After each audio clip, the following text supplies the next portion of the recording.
जय गुरु जी, संगत जी। संगत जी, गुरु जी की डिवाइन कॉल सत्संग प्लेटफॉर्म में आप सभी गुरु परिवार का हार्दिक स्वागत है। अगर कोई भी संगत अपना सत्संग हम लोगों के साथ साझा करना चाहती है तो वो साफ राइटिंग में अपना सत्संग लिखकर हमारी जीमेल आईडी पर सेंड कर सकती है। आपके द्वारा सुनाए गए सत्संग से जो गुरु जी की नई जुड़ने वाली संगत है उन्हें गुरु जी के कल्याण, महिमा, अनुभव के बारे में ज्यादा से ज्यादा पता चलेगा। गुरु जी के चरणों में मेरा कोटि कोटि प्रणाम। जय गुरु जी, साथ संगत जी। आज का जो सत्संग मैं आप लोगों के साथ शेयर करने जा रही हूँ वो डॉक्टर चंद्रकांत पांडे का है और मैं उन्हीं के शब्दों में आपसे सत्संग शेयर करूंगी। गुरु जी के चरणों में मेरा कोटि कोटि प्रणाम। जय गुरु जी, साथ संगत जी। मैं सत्संग शेयर करने से पहले मंत्र जाप करूंगा। ओम नमः शिवाय, शिव जी सदा सहाय। ओम नमः शिवाय, गुरु जी सदा सहाय। मत को भ्रम भूले संसार, गुरु बिना नहीं कोई उत्तर रस पार।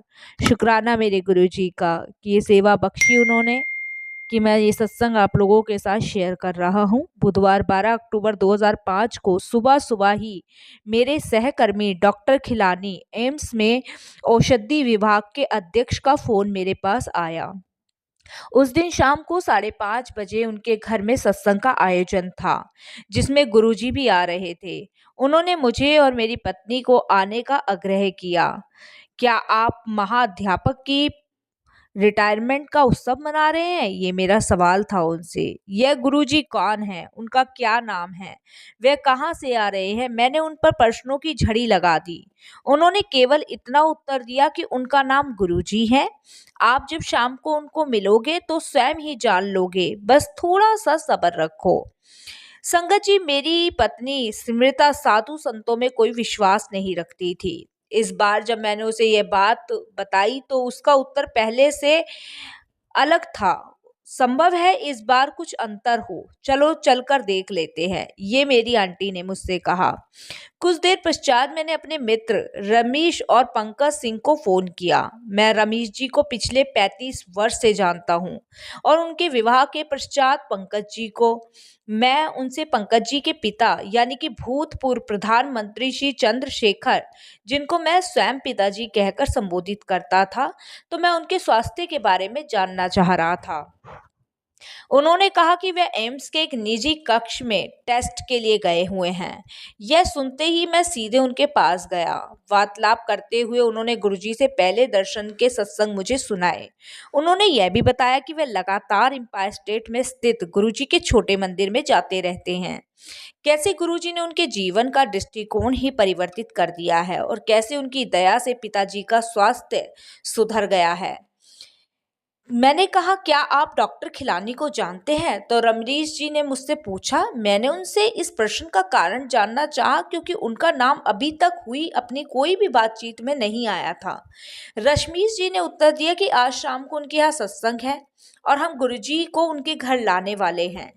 मैंने आतुर होकर फिर से प्रश्न किया कि ये गुरुजी आखिर है कौन और उनका नाम क्या है। रमेश ने मुझे धैर्य रखकर शाम को स्वयं ही सब जानने के लिए कहा।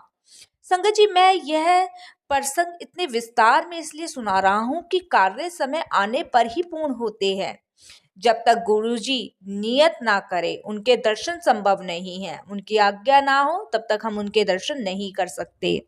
इसी कारण दो मित्रों से गुरुजी के बारे में सुनकर यही संदेश मिला कि आकर दर्शन करो और आशीर्वाद ग्रहण करो। यह संपूर्ण संगत गुरुजी के दर्शन, कृपा और धन्य से धन्य है। इस जीवन काल में यह सुअवसर देने के लिए हम गुरुजी के अत्यंत आभारी हैं। शुक्राना गुरुजी का। मैंने घर आकर स्मृता को जब इस घटना के बारे में बताया तो मेरी भांति उसकी भी उत्सुकता बढ़ गई कि हम अपने घर में रुक ना सके और ठीक 5 बजे डॉक्टर खिलानी के घर पहुंच गए। वहां पर हम पहले पहुंचने वालों में से थे। थोड़ी देर में रश्मीश जी और पंकज जी रंगीन वस्त्र धारण किए हुए एक अति सुंदर युवक को लेकर आ रहे थे। वह तेजी से चलते हुए अंदर आए। उन्हें एक अति शोभनीय कुर्सी पर बैठने को आसन दिया गया। हमने अनुमान लगाया कि यही गुरुजी होंगे। जैसे हम उनके निकट पहुंचे, रश्मीश ने मेरा और स्मृता का परिचय गुरुजी को करवाया। गुरुजी ने मुझे देखकर तुरंत बोला, डॉक्टर तुसी बाहर जाओ। मैंने सिमरता के कान में फुसफुसाकर कहा कि चलो चलते हैं, यह हमें इधर नहीं चाहते, और हम कमरे से बाहर जाने लगे। रश्मीश ने तुरंत हमको वापस बुलाकर गुरुजी के कथन का अर्थ बताया। वह हमें भारत से बाहर विदेश में देख रहे थे। विदेश में हमारा भविष्य अति उज्जवल है। चिंता मुक्त शांत भाव सहित हम फिर से गुरुजी के चरणों में बैठ गए। संगत जी, बाहर जाने का मतलब था कि विदेश चले जाओ। वहां पर 250-300 संगत आई होगी। उसमें से अनेक पहली बार आए थे और अधिकतर मेरे सहकर्मी थे। गुरुजी के आदेश पर पुरानी संगत अपने अनुभव बता रही थी, अपने सत्संग सुना रही थी। विषय की कोई कमी नहीं थी। संगत जी, इतने कल्याण गुरुजी ने किए हुए थे। बच्चों की शिक्षा, विवाह, गर्भधारण, अस्थमा, हृदय रोग, ना जाने कितने कर्कट रोग जैसे असाध्य रोगों को भी गुरुजी ने ठीक किया था। साधारण रूप से कोई भी इन पर विश्वास नहीं करता, परंतु यह तो रोगियों और उनके परिवार के निजी अनुभव थे, जो कि वो खुद बता रहे थे, और सबके स्वास्थ्य में सुधार आया था। बीच में कभी कभी गुरुजी बोलते थे कि इसका लौकिक रूप देखो, कष्ट कैसे घट रहे हैं। उस दिन से गुरुजी के साथ हमारा संपर्क, संगत जी, पहली बार बन गया। अब हम हर दिन एक नए आविष्कार का दिन होता था हमारे लिए, आत्मबोध और आत्मज्ञान का दिन। हम जब भी दिल्ली में होते हैं, हम छोटे मंदिर में प्रति बृहस्पतिवार और रविवार को आते रहते हैं। मुझे अपने कार्य के अवसर पर यात्राएं करनी पड़ती है, पर दिल्ली में होने पर मानो कोई चुंबकीय शक्ति हमें इस स्थान पर खींचती लाती है। भीतर से इतनी उत्तेजना उठती है, और इससे पहले कि हम कुछ सोचे, हम उनके दर्शन के लिए जा चुके हुए होते हैं। संगत जी, अप्रैल 2006 के अंत में बीती हुई शीत ऋतु कुछ अंतर देखा। मैंने सिमरता को बताया कि इस बार मैंने किसी दवाई या किसी यंत्र का प्रयोग नहीं किया। मेरे परिवार में दीर्घकाल से अस्थमा चला आ रहा था और मुझे सदा, संगत जी, श्वास यंत्र की आवश्यकता रहती थी। जो सांस लेने की एक मशीन होती है, उसकी ज़रूरत हमेशा रहती थी। 1 या 2 बार निश्चित रूप से मेरी छाती पक जाती थी और 10 दिन तक मुझे प्रतिजीविक दवाइयाँ का सेवन करना पड़ता था। लेकिन 2005 की शीत ऋतु में मैंने इसका प्रयोग ही नहीं किया। संगत जी, जब मैंने गुरुजी को इसके बारे में बताया तो उन्होंने उत्तर दिया, मुझे उनकी कृपा प्राप्त हुई है और अब मुझे कभी भी दमा नहीं होगा। ना तो मैंने गुरुजी को इसके बारे में, संगत जी, बताया था, ना ही उन्होंने मेरे से पूछा था। बस हाँ, मैंने मन ही मन प्रार्थना जरूर करी थी।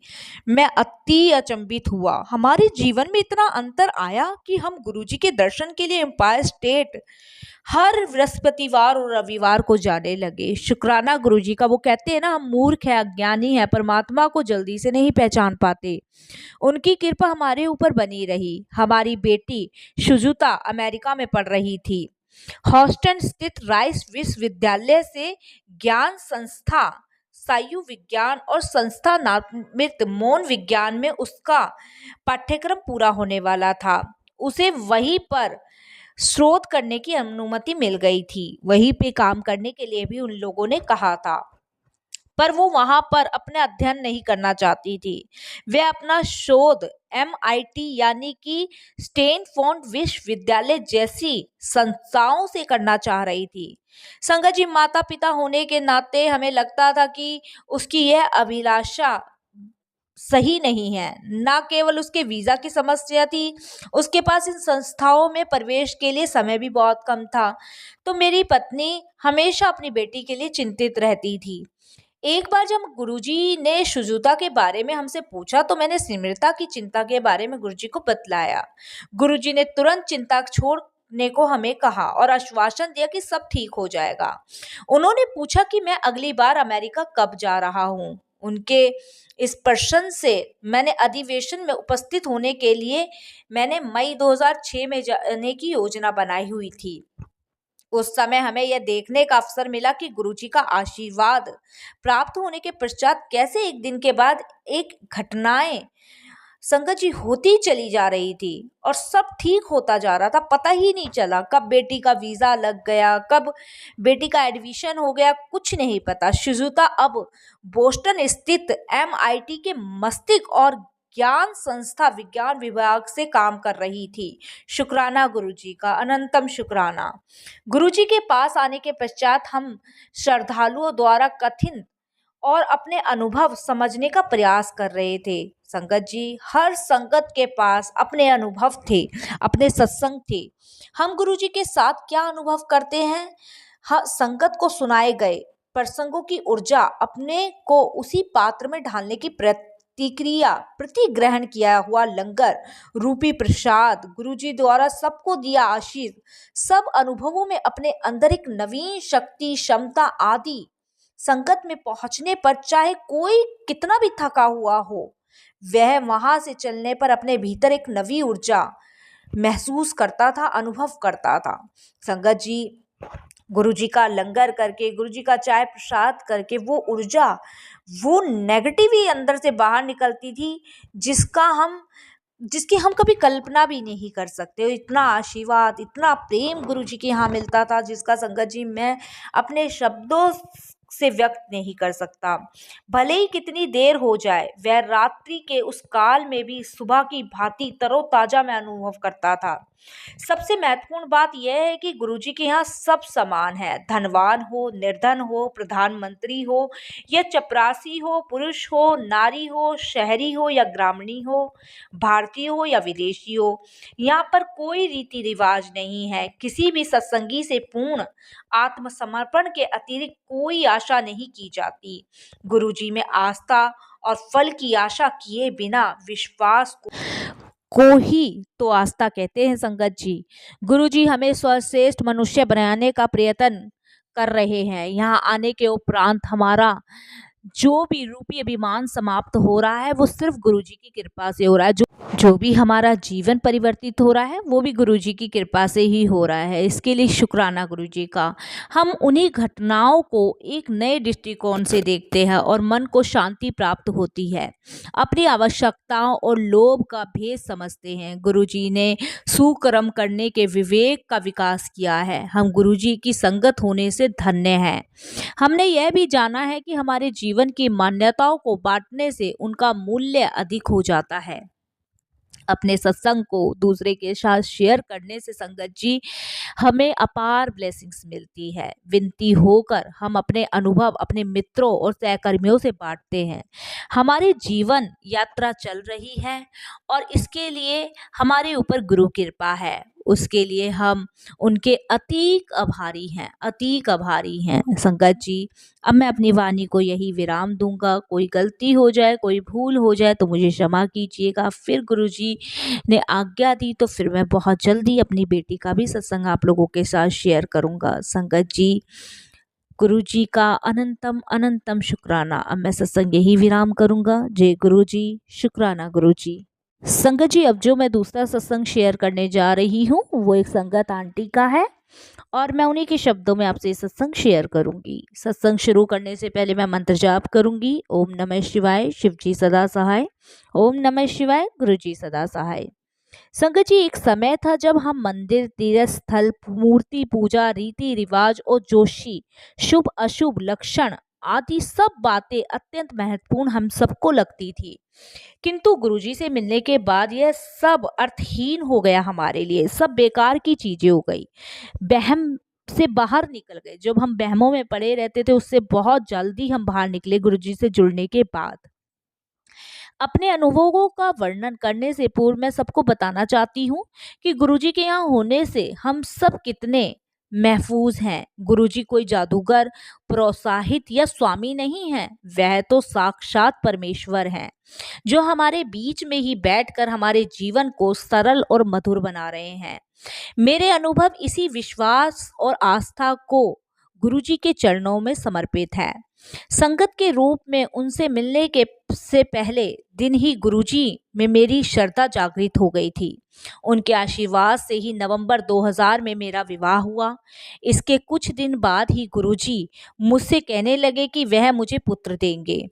गुरुजी की इस पुनोरित एक मुंडा ले ले, पर मेरे पति और मैंने कभी अधिक ध्यान नहीं दिया। किंतु नवंबर 2000 से जुलाई 2000 दिन तक संगत जी गुरुजी यही बात दोहराते रहे। 7 जुलाई को गुरुजी के जन्मदिवस के पावन अवसर पर बड़े मंदिर में विशाल आयोजन था, जहां पर 3:30 बजे तक हम सब ने गुरुजी के दिव्य दर्शन का आनंद लिया। इसी समय गुरुजी ने मुझे बुलाया और कहा उन्होंने मुझे और मेरे पति को आशीष दिया है। हमने उनसे अनुमति ली और चल पड़े। इस बात पर मैंने मेरे पति ने कोई विशेष ध्यान नहीं दिया। एक सप्ताह के पश्चात 13 जुलाई 2003 को गुरु पूर्णिमा के अवसर पर मैं अपनी सास के साथ गुरुजी के दर्शन के लिए गई थी। गुरुजी कभी किसी से कोई गोपनीय बात नहीं करते थे। वे प्रत्येक से ऐसे बात करते थे कि आसपास के लोग, जितनी भी संगत बैठी हुई थी, वो सब गुरुजी की वार्तालाप सुन सके। परंतु उस दिन जब मैंने उनसे आज्ञा लेने के लिए उनके चरण स्पर्श किए तो उन्होंने मुझे पास आने का इशारा किया और धीमे से बोले कि मैं गर्भवती हूँ, पर यह बात किसी को ना बताऊं, ये भी गुरुजी ने मेरे से कहा। किंतु मैंने इस कथन की अवहेलना की। मैंने यह समाचार अपने पति को दिया। उन्होंने इसे अनसुना कर दिया और बोले कि मैं गुरुजी पर कुछ ज्यादा ही विश्वास करती हूँ। तब पश्चात गर्भ परीक्षण का निर्णय आने तक मैंने प्रतीक्षा की। 1 अगस्त को मेरे गर्भवती होने का परिणाम आया और गुरुजी की बात सत्य सिद्ध हुई। संगत जी, विचारणीय है कि मनुष्य होने के कारण हम अपना संयम खो बैठते हैं और स्वयं अपनी ही नजरों में गिर जाते हैं। गुरुजी से कुछ आशा कर तुरंत उसकी पूर्ति होने की आकांक्षा करते हैं, परंतु मेरी स्थिति देखिए। 3 लंबे वर्षों तक गुरुजी मुझे संतान सुख का आशीष दोहराते रहे। इस बीच एक बार भी मैंने ये प्रश्न नहीं किया, ना ही ये बात कभी मन में उभारी कि इतने लंबे अंतराल तक उनकी पुनरोक्ति के बावजूद यह क्यों नहीं हो रहा है। हम केवल रुकावट देख सकते हैं, गुरुजी तो उस रुकावट का समाधान निकालते हैं। संगत जी, वह जानते हैं कि फल प्राप्ति के लिए कब उचित समय है और उसे कैसे पूर्ण किया जाए। किसी भी पुरोहित, सन्यासी या जादूगर के पास इस चीज का समाधान नहीं था जो गुरुजी ने किया। संगत जी, डॉक्टरों के अनुसार मैं कभी मां नहीं बन सकती थी, ये संभव ही नहीं था, किंतु गुरुजी ने ये सहजता से कर दिखाया। शुक्राना मेरे गुरुजी का। मुझे संगत जी एक पुत्र उत्पन्न हुआ गुरुजी की कृपा से। प्रत्येक संगत को 100% आस्था के साथ शब्द का मात्र एक शब्द या पंक्ति कई दिन, सप्ताह, मास या वर्षों तक एक ही कारण के लिए दोहराना पड़ सकता है। बार बार बंद द्वार पर दस्तक देनी पड़ सकती है, जिससे वह कभी तो खुले, और वह खुलता अवश्य है। संगत जी, शुक्राना मेरे गुरु जी का। और संगत जी, जब मालिक देता है तो छप्पर फाड़ के ही देता है। ना जाने संगत जी कितने काम गुरु जी ने, मेरी कितनी रुकावटें गुरु जी ने हटाई हैं, उसके लिए शुक्राना। मेरे को, मेरे पति को अपार ब्लेसिंग्स देने के लिए, और आज मेरे बच्चों को गुरुजी ने अपार ब्लेसिंग्स दी है। संगत जी, मैं कभी माँ नहीं बन सकती थी, लेकिन गुरुजी की कृपा से मुझे पहला पुत्र प्राप्त हुआ, दूसरी बेटी प्राप्त हुई। शुक्राना मेरे गुरुजी का, सिर्फ और सिर्फ गुरुजी की कृपा से। नहीं तो डॉक्टरों या विज्ञान संस्थाओं के हिसाब से मैं कभी माँ नहीं बन सकती थी, क्योंकि संगत जी, जब गर्भशाल्य ही नहीं था तो माँ कहाँ से बन सकती थी, ये संभव ही नहीं था। लेकिन गुरुजी ने वो बिल्कुल सत्य कर दिखाया। शुक्राना मेरे गुरुजी का। संगत जी, ना जाने कितने गुप्त शत्रुओं से भी गुरुजी ने हमें बचाया, कितने मार्गदर्शन गुरुजी ने हमारे किए। शुक्राना मेरे मालिक का, अनंतम अनंतम शुक्राना। संगत जी, अब मैं यही सत्संग अपना विराम करूंगी। फिर गुरुजी की आज्ञा हुई तो फिर मैं सभी गुरु परिवार के साथ सत्संग शेयर करूंगी। ये महाशिवरात्रि, इस ब्रह्मांड के महाशिव का दिन है। सभी मिलके इस महाशिवरात्रि पे गुरुजी के सामने सिर्फ यही अरदास करेंगे कि हे मेरे दाता, सबका भला करना, पूरे विश्व का कल्याण करना, अपनी सेवा सिमरन भक्ति की दात बख्शना, अपने चरण कमलों से जोड़े रखना। बस संगत जी, जय गुरु जी, शुक्राना गुरु जी, अनंतम अनंतम अनंतम शुक्राना गुरु जी, जय गुरु जी।